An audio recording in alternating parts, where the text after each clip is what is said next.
Hello, everyone. I'm Rebecca Lombardo, fractional CMO and host of VendorVibes. Today, I'm here with Lee from The Local. Hi, Lee. Hi, Rebecca. Good to talk to you. You too. Thanks for joining. So, tell us, what is The Local? The Local is a hostel that I built with a couple of business partners in Long Island City, Queens, New York City. So I've spent my whole career building, conceiving of, and operating hostels, but The Local is the one that I'm currently operating. Why? I studied abroad in Spain and stayed in a ton of hostels on a very epic old school analog road trip to date myself a little bit. And it was so hard to find a good place to stay. And so I went back to college and wrote a business plan for a chain of hostels because I just thought I didn't have to, you didn't have to sacrifice quality for price is my thought. And so I sought out to do better. And I think we've achieved it at the local. That is amazing. So, how long has The Local been in operation? We've been operating since we opened the doors in 2013. Is that right? 2014. So this is our 11th year, almost 12th year of operations, which is something to be proud of, I think, in this climate. Yeah, that's incredible in any climate, I Yeah. think. Yeah. And so, what kind of inspires you to keep going with this?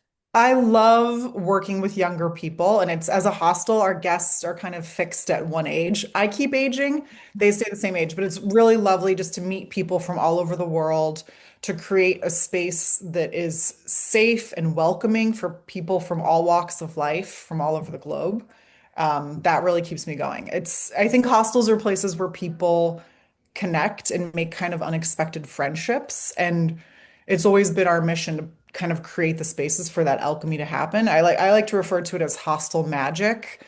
You set the scene, you create a welcoming environment. You don't know who's going to show up, you don't know what's going to happen, but I know that people have connected and made lifelong friendships in my properties, which is super exciting.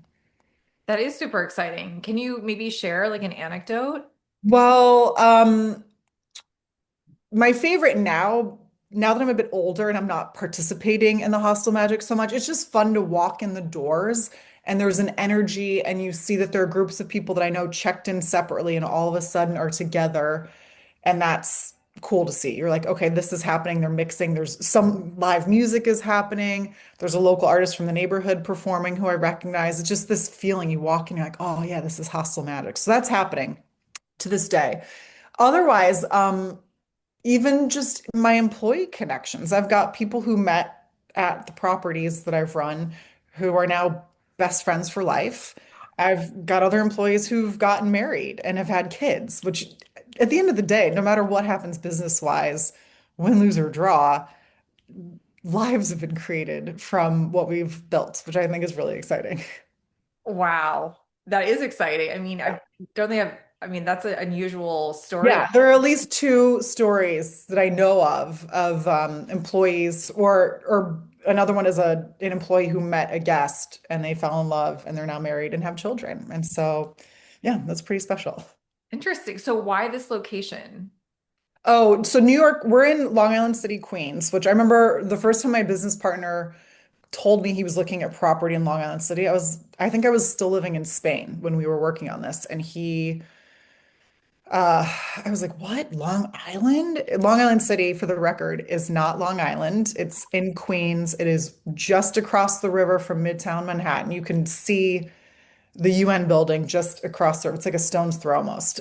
So LIC is a very unique neighborhood in that it's just outside of Manhattan, but it is uniquely positioned to be really well connected with all of the transportation. So we have a bunch of subway lines converging in LIC, and then also two of the three airports that service New York City are in Queens, and so as are we, which is a very quick and easy route to the hostel. So the neighborhood's lovely because it's not Manhattan real estate, but Manhattan adjacent and super, super, super accessible. So I think staying in LIC Queens, you're closer to Times Square than you are staying in most places in Manhattan. So can you kind of paint a picture of what the magic or aesthetic feels like in the local? Yeah, so we converted a 15,000 square foot warehouse into a 37 room hostel. And the directive to our design team was we want it to look we want it to be contextual to the neighborhood. I love an adaptive reuse project because it is contextual, right? You're not building something out of nothing. And so we wanted the aesthetic inside to reflect the kind of industrial nature of the warehouse community or the neighborhood that we were in. So the warehouse, I mean, it was a fully functioning warehouse before we took over. And let's just say we worked with the details that were there. For example, there was safety lines painted on the floor, I think, for the forklifts and things. We kept that and kind of incorporated that in our wayfinding. There's kind of a black and white and a safety yellow is literally the color we use for a lot of things, and like that fire department red. So it's definitely got an industrial vibe, but just kind of a cleaned up, chicer look. Okay. And the other directive was we want this to be enduring too. This is not, because we're a hostel, not a hotel, we don't have the operating budget to be refreshing the interiors every 3, 4 years. So the directive is also something that's classic. And I think the New York City kind of industrial look works. Yeah, being familiar with the New York City area, that definitely sounds like it would be a really good fit and kind of immerse you in the whole experience that you're going to get. Mhm. So, how big are your operations? Do you have a big staff? Yeah, so we have a team. The team's just over 20 right now. It's always fluctuating. Yeah, so it's a pretty big team. Uh, Again, 37 rooms. So we have about 140 guests when we're fully booked, which is more often than you would think. That's great. That's a Yeah. lot. Hmm. So, okay, so knowing that about your operations now, looking back at that original business plan, Oh God. how like how did that evolve? Yeah. Well, business plans I always say are kind of worth the paper they're written on. The plan originally was for a chain of hostels. I never quite got there. The local is my third of 4 hostels in total, but again, the only one I'm still operating. Um, I think conceptually, a hostel's a hostel, right? So I think what I've built is not that far from what I'd conceived of as a student. Um, but it'd be funny to go back and find those old Excel sheets and look at my original pro formas to see how off my financial projections were, right? That's the other thing. Um, but yeah, we didn't achieve chain status, but I think on an individual property basis, we did what we set out to do. Amazing. So how have you seen kind of the bigger impact? I know you've got a lot of stories tied to this, but in terms of like the industry, what does your impact look like there? Well, I don't know about my impact, but the industry has definitely grown up around me. So when this idea occurred to me as a student, the industry was super fragmented. I'm talking about Europe specifically because I got started with 2 hostels in Barcelona first. Um, it was super fragmented, very mom and pop, no chains, no private or public investment. So it was, again, it was all just small one-off mom and pop shops. And then as I got started, there was some private equity investment. So some chains did emerge. Like maybe you've heard of the Generator. They emerged out of, I remember visiting one of the first generators in London while I was doing research, and it was gnarly. But they did a great job. They got private equity investment, did a real glow up in terms of their aesthetic, and they've got an international chain now. So good for them. They did what I set out to do. So yeah, the industry's really grown. There's been private equity investment in a few chains, and then looking to the United States as well. The US is very underdeveloped, I think continues to be as far as the hostel market goes, but some bigger brands have emerged, and the United States is evolving slowly.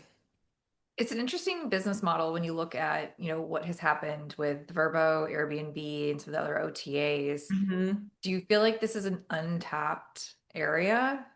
Um, it's tapped. Like in Europe, it's tapped. In Asia, it's tapped. In Australia, there's a very developed hostel market. I think in the United States, it is untapped slightly, but there's still the difficulty of educating the consumers. And so that's what we've run across here in the United States is that whenever I run into Americans who haven't traveled abroad, They don't know what a hostel is. They think of Hostel, the horror film, which is my worst nightmare.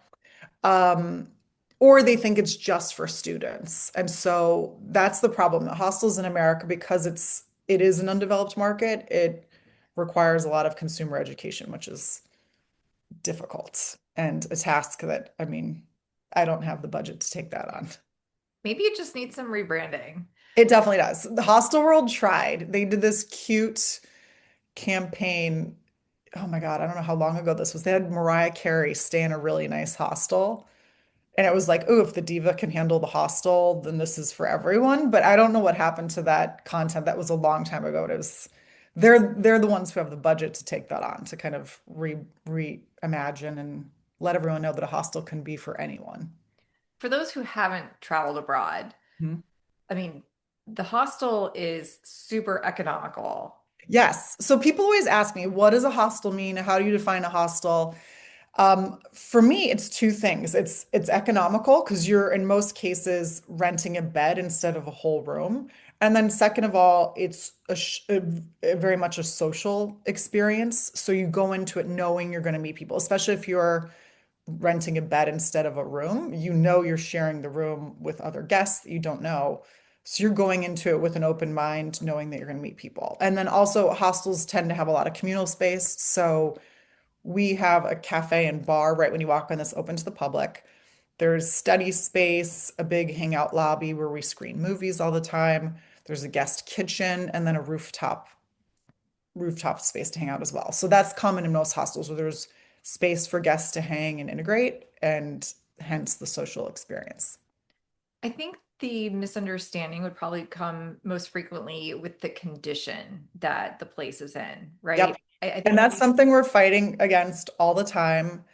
And there's a huge range. Like, I'm not gonna lie, there are still crummy, like the hostels I stayed in as a student where I'm like, why does this have to be like this? Why does this old, gross bedspread that I don't even want to touch? Like, where did you get this 1975?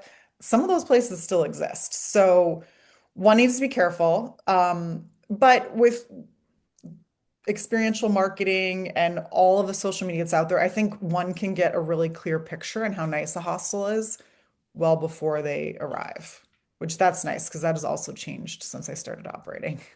yes, and your user reviews, if you Hmm. want to touch on those for a minute, like that's a huge trust factor for your guests. Yes. Yes. And a lot of times people say things complaining that are legitimate complaints that they didn't, it's really guests who aren't educated about hostels. And so I actually kind of love those reviews, the reviews where they maybe were like, there was a guy snoring in my room. Like, yes, there may have been because you opted to share a room, and sometimes that happens in hostels, right? We have earplugs at the front desk if you need them, but that is the nature of sharing space.